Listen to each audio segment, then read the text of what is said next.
नमस्कार. आज मी इथे आलेलो आहे. आपले नगरसेवक उमेश बोरगावकर यांच्या ऑफिसमध्ये आलेलो आहे. हे ज्यांचा जनसंपर्क खूप दांडगा आहे आणि सर्व लोकांशी चांगले संबंध ठेवून आहेत आणि त्यामुळे त्यांच्या नगरसेवक व त्यांच्या रक्ताचं असं म्हणायला हरकत नाही, कारण ते साहजिकच होणार. त्यांना कुठल्याही पक्षावर तरी उभे राहिले तरीसुद्धा एक जो लायकीचा माणूस आहे, जो लोकांशी संबंध ठेवून आहे, लोकांच्या कामामध्ये आहे कायम, असा माणूस आहे. तर त्यांचा आपण मुलाखत घेतो आहे. त्यांना मी विचारतो आहे की आता 8 महिने जवळ झाले, तर 8पर्यंतच्या काळात आपण काय काय कामं केली किंवा काय काय आपलं आहे, काय एकंदर नगरसेवक आपलं हे आहे. नमस्कार. प्रथम मी माझ्या प्रभागातील मतदारांचे मनापासून आभार व्यक्त करेन. प्रभाग क्रमांक 6मध्ये आम्ही चारही नगरसेवक उद्धव बाळासाहेब ठाकरे पक्षाच्या वतीने मशाल चिन्हावरती निवडणूक लढलो आणि चारही नगरसेवकांना संपूर्ण पॅनलला निवडून दिलं.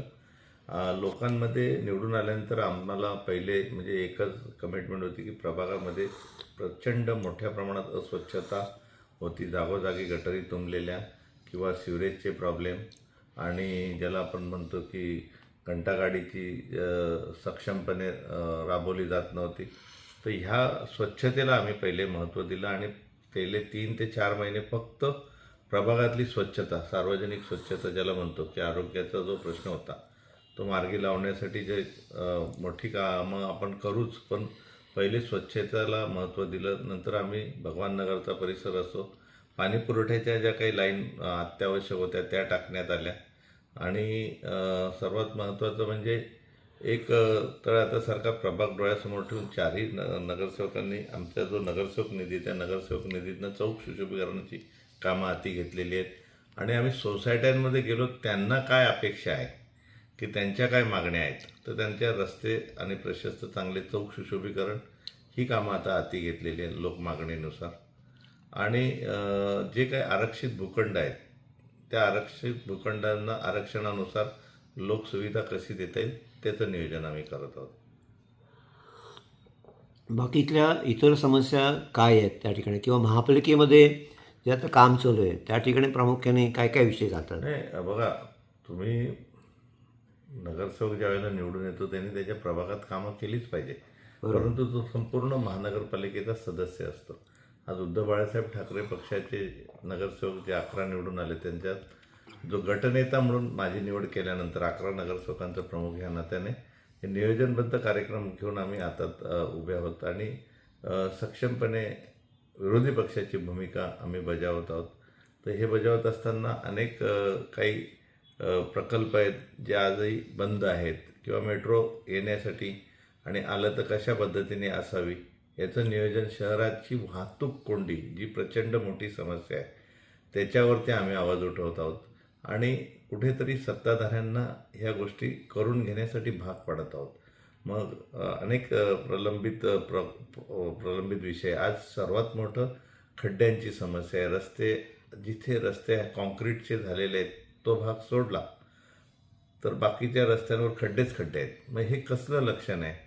स्मार्ट सिटीचं लक्षण आहे? आपला प्रवास स्मार्ट सिटीच्या दिशेने चालला आहे का खड्ड्यांच्या दिशेने चालला आहे? तर ह्या सर्व गोष्टी आम्ही जाब विचारतोय प्रशासनाला आणि सत्ताधाऱ्यांना आणि त्यांच्याकडनं ही कामं करून घेत आहोत.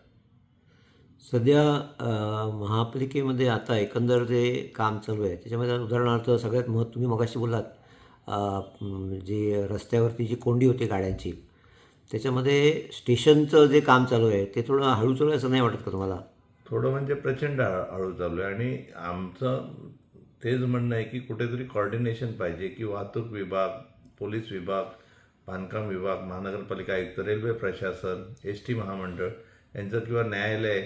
आता तुम्हाला स्पष्ट सांगायचं म्हणजे सर्वात भयान परिस्थिती आहे कल्याण डोंबिवली महानगरपालिकेच्या, म्हणजे सर्वात भयान कल्याण पश्चिम रेल्वे स्टेशनचा जो परिसर आहे त्या परिसरामध्ये इतकं म्हणजे ज्याला म्हणतो की एखादा नवीन माणूस आला तर तो अक्षरशः म्हणजे बोलेन की ही लाज वाटते याला महानगरपालिकेवर. वर्षानुवर्ष तेच म्हणजे स्टेशन कल्याण पश्चिमच्या बाजूला तहसीलदार कचेरी आहे, रुक्मिणीबाई रुग्णालय आहे, वन विभाग आहे, ACP ऑफिस आहे, ट्रॅफिक ऑफिस आहे, काय कमी होतं न्यायालय आहे, ST स्टँड आहे आणि ह्या सर्व गोष्टी असं म्हणजे त्या स्टेशनच्या लगतच भाजी मार्केट आहे, फेरीवाले बसलेले आहेत, अस्ताव्यस्त एकदम म्हणजे, आणि ह्या भयान याच्यातनं कसा तरी जीव वाटून म्हणजे हा जो रेल्वेचा प्रवासी आहे लोकलचा, न केलेल्या गुन्ह्याची शिक्षा भोगतोय रोज, की आम्ही काय गुन्हा केला, महाकल्याण डोंबिवली म्हणजे इथे कल्याण पश्चिममध्ये राहायला आलो, असं करून आज नगरसेवकांकडनं अपेक्षा आहे, या बॉडीकडनं अपेक्षा आहे की याच्यातनं आमची सुटका झाली पाहिजे. आणि टाउन प्लॅनिंगचे जे आरक्षित भूखंड आहेत ते ताब्यात घेतले पाहिजे. पार्किंगची कुठे व्यवस्था आहे, गाडी कुठे उभी करायची, एखाद्याने आलं शिवाजी चौकात तर छत्रपती शिवाजी महाराज चौकांमध्ये आलं किंवा इतर ठिकाणी आल्यानंतर त्यांनी गाडी कुठे उभी करायची दाखवा ना, सांगायला पाहिजे ना. आम्ही स्मार्ट सिटीच्या गप्पा मारतोय किंवा एवढे कोटी आले, एवढे कोटी आले, एवढे कोटी कुठे आहेत, कुठल्या वाहनतळाची त्यांनी अद्यावत अशी सुविधा दिलेली आहे. मग ह्याचा विचार करणं गरजेचं, आणि याचा जाब आम्ही विचारत आहोत या शहराच्या म्हणजे म्हणजे सर्वांगीण विकासासाठी जाब विचारतो आहोत. तुम्ही आता कन्स्ट्रक्शन व्यवसायामध्ये आहात, बिल्डिंग वगैरे बांधण्यात याच्यामध्ये आहात, तर त्या बिल्डरची जे काही समस्या असतील त्या ठिकाणी महापालिकेचं हे कसं आहे?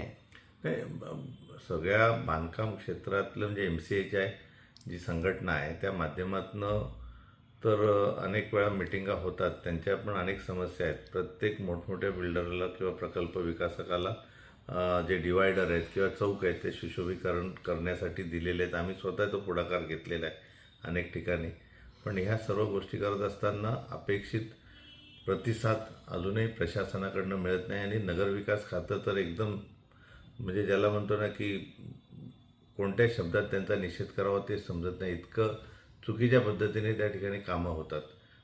अक्षरशः जो आर्किटेक्ट नेमला जातो तो आर्किटेक्ट त्या ठिकाणी आर्किटेक्ट म्हणून काम करतोय का दलाल म्हणून, असे लोक आता प्रश्न आम्हाला विचारायला लागलेत की या ठिकाणी काय चाललंय नक्की. फार भयान परिस्थिती आहे. आता तुम्ही जे काम करत आहात तर तुमची जी फॅमिली आहे, तुमचे बंधू आहेत, बाकी सगळे आहेत, हे बोरगावकर ग्रुप हा खूप आता ब्रँड झाला आहे आपल्या कल्याणमध्ये विशेष करून. त्याच्या वतीने सुद्धा तुम्ही काय काय कामं करत आहात, तर त्याच्यामध्ये काय सांगाल तुम्ही? नाही, तसं आहे बघा, या शहराच्या सर्वांगीण विकासाची आमची नाळ जोडलेली आहे.